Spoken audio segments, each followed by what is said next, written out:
औज़ुबिल्लाहि मिनश्शैतानिर्रजीम बिस्मिल्लाहिर्रहमानिर्रहीम नहमदुहु व नुसल्ली अला रसूलिहिल करीम अम्मा बाद। दोस्तों और अजीज़ों अस्सलाम वालेकुम। आज का जो हमारा मौजू है ज़ीक़ुन नफ़स, इसे दमा भी कहते हैं या रबू भी कहते हैं। इसको अंग्रेज़ी ज़बान में कहते हैं ब्रोंकियल अस्थमा। तारीफ़ और माहियत की बात करें तो इसको अंग्रेज़ी ज़बान में डेफिनीशन एंड पैथोलॉजी कहते हैं। दमा वह मर्ज़ है, यानी दमा एक ऐसी डिजीज़ है, एक ऐसा मर्ज़ है जिसमें अरूक़ खशना की उज़लात में वरम हो जाता है।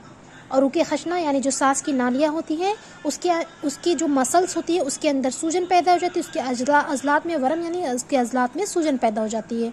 तशन्नुजी इन्क़िबाज़, उसमें तशन्नुजी इन्क़िबाज़ होता है और लैज़दार बलगम की उनकी दीवारों पर चिपकने की वजह से हवाई रास्तों में तंगी पैदा हो जाती है। तो उसके अंदर जो होता है लैज़दार यानी विस्किड और ब्रोंकियल सिक्रीशन होता है और बलगम उसकी दीवारों पर जाकर चिपक जाता है, जिसकी वजह से हवाई रास्ते जो होती है यानी एयरवे जो होती है उसमें तंगी पैदा हो जाती है, जिसकी वजह से वक्फा के बाद तंगी तनफ़ुस यानी शॉर्टनेस ऑफ ब्रीथ के हमले होते हैं। और ये हमला उमूमन रात के आखिरी पहर में होता है।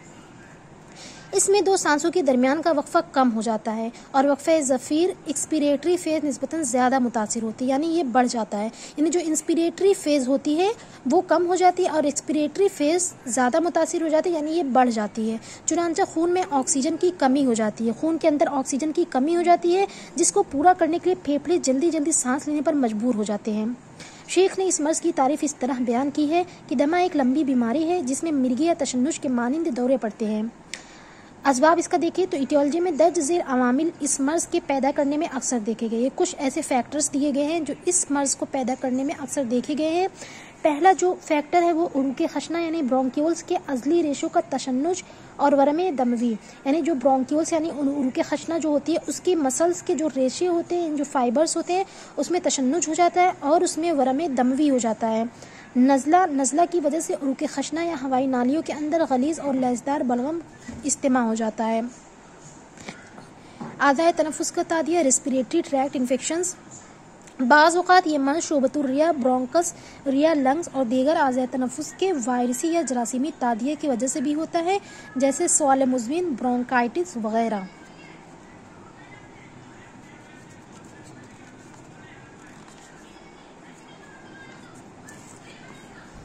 बाज़ मखसूस चीज़ों से तफ़ाउल एलर्जी, जैसे गर्द गुबार यानी किसी को डस्ट से एलर्जी हो जाए उसकी वजह से भी ये मर्ज़ हो जाया करता है।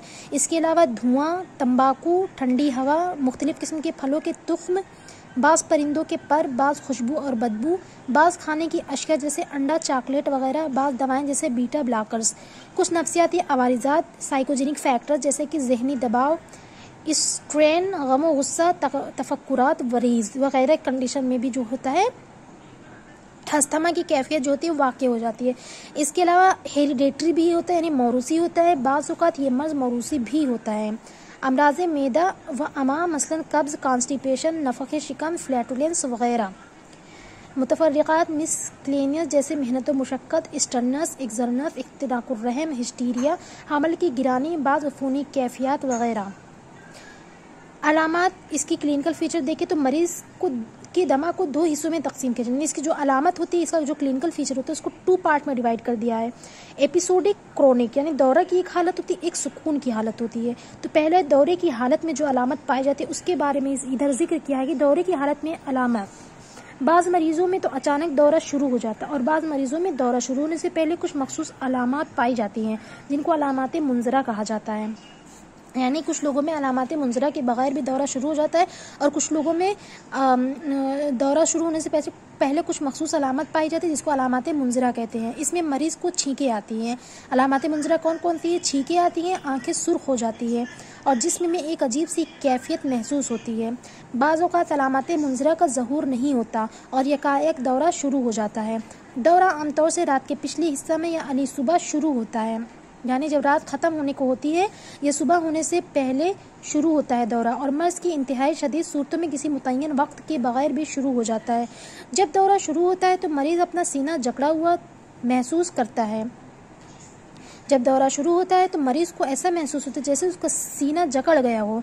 रफ्तार तनफ़ुस बढ़ जाती है यानी टैकीकार्डिया की कंडीशन आ जाती है और रफ्तार तनफ़ुस यानी बढ़ जाती है। रफ्तार तनफ़ुस यानी पल्स रेट बढ़ जाती है और मरीज़ को सांस लेने में बहुत ज़्यादा तंगी मालूम होती है। मरीज़ जो सांस जब लेता है तो उसको लगता है कि मेरी सांस बिल्कुल घुट रही है, मेरा दम घुट रहा है, उसको बहुत ज़्यादा सांस लेने में तंगी मालूम होती है। डिस्पनिया इसको कहते हैं। ख़ास तौर से सांस बाहर निकालने एक्सपायरेशन में रुकावट महसूस होती है, यानी सांस लेने में तो दिक्कत होती ही है लेकिन साथ साथ में एक्सपायरेशन में ज़्यादा दिक्कत महसूस होती है। चुनांचे वक्फ़े ज़फ़ीर एक्सपायरेटरी फ़ेज़ तवील और वक्फ़े शहीक इंस्पायरेटरी फ़ेज़ मुख्तसर हो जाता है। तो एक्सपायरेटरी फ़ेज़ जो होता है वो बहुत लंबा और इंस्पिरेटरी फ़ेज़ बहुत मुख्तसर हो जाता है। हवाई नालियों में तंगी की वजह से जब हवा पूरे तौर पर फेफड़े से खारिज नहीं हो पाती तो मरीज़ का दम घुटने लगता है, जिसकी वजह से वह बहुत ज़्यादा मुस्तरब हो जाता है। जब हवाई नाली में तंगी होती है तो उसकी वजह से हवा जब पूरे तौर से फेफड़े से नहीं निकल पाती है तो मरीज़ का दम घुटने लगता है और इसकी वजह से बहुत ज़्यादा मुस्तरब यानी कि बेचैन हो जाता है। पसीना में तरबतर हो जाता है, नब्ज़ की रफ्तार बढ़ जाती है और बदनी हरारत घट जाती है, आंखें उभरी हुई मालूम पड़ती है, उसकी नब्ज़ की रफ्तार यानी पल्स रेट होती है पेशेंट की वो बढ़ जाती है और बदन की जो हरारत होती है वो घट जाती है, यानी हरारत गरीज़िया जो होगी वो घट जाएगी और आंखें उभरी हुई मालूम पड़ती है। जब दौरा शुरू होता है तो मरीज़ यकायक उठकर बैठ जाता है और सर व शानों को आगे की तरफ झुका कर बैठता है। जब दौरा शुरू होता है तो मरीज़ जो होता है वो यकायक उठकर बैठ जाता है और सर और शानों यानी कंधे को और सर को आगे की तरफ झुकाकर बैठ जाता है। खुश्क खांसी का दौरा पड़ता है जिसमें बहुत मुश्किल से लैज़दार और रुतूबत खारिज होती है। खुश्क खांसी का दौरा पड़ता है, बहुत मुश्किल से उसमें लैज़दार रुतूबत खारिज होती है। जब थोड़ा बलगम का इखराज हो जाता है तो मरीज़ को कदरे सुकून मिल जाता है, यानी जब खुश्क खांसी का दौरा पड़ता है तो बहुत ही कम मिकदार में उसमें से लैज़दार बलगम खारिज होता है और जब बलगम का इखराज हो जाता है तो मरीज़ बहुत ही सुकून हासिल करता है। शिद्दत मर्ज़ में जब दौरा जल्दी जल्दी पड़ते हैं तो तंगी तनफ़ुस की वजह से दौरान खून में ऑक्सीजन की कमी वाक़ हो जाती है। जब मरीज़ बहुत ही शिद्दत इख्तियार कर लेता है तो उस दौरान जल्दी जल्दी दौरे पड़ने लगते हैं, तो जिसकी वजह से शॉर्टनेस ऑफ ब्रीथ हो जाती है।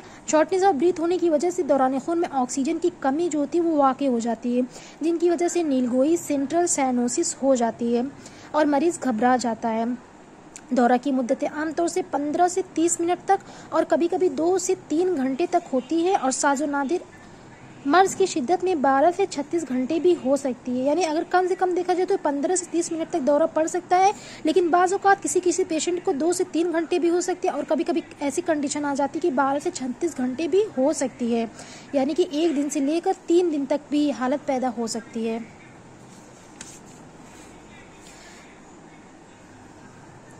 मरीज़ का इम्तिहान करने पर ऑन एग्जामिनेशन मरीज़ के सीने का आलाए मस्माउ सदर यानी स्टेथोस्कोप के जरिए इम्तिहान करने पर तेज सीटी की सी आवाज़ हाई पिच रोंकाई सुनाई देती है, यानी मरीज़ का जो पीठ होती है वहाँ पर चेस्ट पीस को रखेंगे स्टेथोस्कोप की, वहाँ से सुनेंगे तो वहाँ से कान के अंदर तेज़ सीटी जैसी आवाज़ सुनाई देती है और बाज़ दफ़ा मर्ज़ की शदीद हालतों में बग़ैर आला के सिर्फ कानों से साएँ साएँ की आवाज़ सुनाई देती है, यानी अगर बहुत ही जो मर्ज़ है बहुत ही सीवियर कंडीशन में है तो हम आला नहीं लगाएंगे तब भी साएँ साएँ की आवाज़ जो होती है वीजिंग जैसी जो होती है वो नॉर्मली ऐसे भी सुनाई देती है बिना आलाए मस्माउ सदर का इस्तेमाल किए हुए। बाज़ औक़ात मरीज़ के लिए सीने में कोई आवाज़ नहीं सुनाई देती और साइलेंट चेस्ट होता है। बाज़ औक़ात क्या होता है मरीज़ को सीने में किसी तरह की कोई आवाज़ नहीं सुनाई देती बल्कि साइलेंट चेस्ट होता है, यानी किसी तरह की व्हीजिंग की आवाज़ होती है स्टेथोस्कोप में नहीं आती है। मरीज़ के सीना का इम्तिहान बालकरा परकशन करने पर रनानियत बहुत ज़्यादा होती है, यानी हाइपर रेजोनेंसी। जब मरीज़ के परकशन करेंगे ठोक कर देखेंगे सीने को तो वहाँ पर बहुत ज़्यादा हाइपर रेजोनेंसी मालूम होती है। अब है सुकून की हालत में क्या अलामात होंगी, ये तो हो गया कि वक्फ़ा की हालत में क्या अलामात होंगी, ये तो पीछे हो गया कि दौरा की हालत में क्या अलामत होगी, लेकिन अब सुकून की हालत में भी कुछ अलामात पाई जाती है। वक्फ़ा या सुकून की हालत में मर्ज़ की कोई ख़ास अलामात मौजूद नहीं होती और मरीज़ बज़ाहिर तंदुरुस्त मालूम होता है, यानी जब सुकून की हालत में मरीज़ को किसी तरह की कोई अलामत मालूम नहीं देती है लेकिन वो बज़ाहिर तंदुरुस्त मालूम होता है। अलबत्ता अगर दौरा जल्दी जल्दी पड़ता है तो उसकी वजह से मरीज़ लागर व कमज़ोर हो जाता है। अगर दौरा जल्दी जल्दी पड़ गया तो वक्फ़ा की हालत में मरीज़ लागर व कमज़ोर नज़र आता है, चेहरा फ़िक्रमंद नज़र आता है, गाल पिचके हुए होते हैं। दौरा के फ़ौरन बाद चंद अय्याम तक वह अज़लात जो अमले तनफ़ुस में हिस्सा लेते हैं इंटरकॉस्टल मसल उनमें दर्द या दुखन होती है, यानी जब दौरा पड़ता है तो उसमें जो भी अज़लात जो होते हैं अमले तनफ़ुस में हिस्सा लेते हैं उन अज़लात यानी इंटरकॉस्टल जो मसल्स होती हैं यानी रिब के अंदर की जो मसल्स होती है उनमें दर्द या दुखन होती है। जब ये मर्ज मुज़म्मिन शक्ल इख्तियार कर लेता है तो मरीज़ का सीना ढोल की मानिंद बैरल शेप्ड हो जाता है, यानी एंटेरो पोस्टीरियर डायमीटर्स बढ़ जाता है। जब ये मर्ज जो होता है क्रॉनिक स्टेज में आ जाता है तो मरीज़ का जो सीना होता है वो ढोल की मानिंद हो जाता है और एंटेरो पोस्टीरियर डायमीटर बढ़ जाता है और शाने ऊपर उठे हुए गोल होते हैं। सुकून की हालत में अमूमन सीने में कोई गैर तबई निशानी एबनॉर्मल फिजिकल साइन नहीं पाया जाता है। अगर आपको मेरी वीडियो पसंद आए तो प्लीज़ मेरी वीडियो को लाइक और सब्सक्राइब करें और अपने दोस्तों के साथ शेयर भी करें और कमेंट भी करें। अस्सलाम वालेकुम।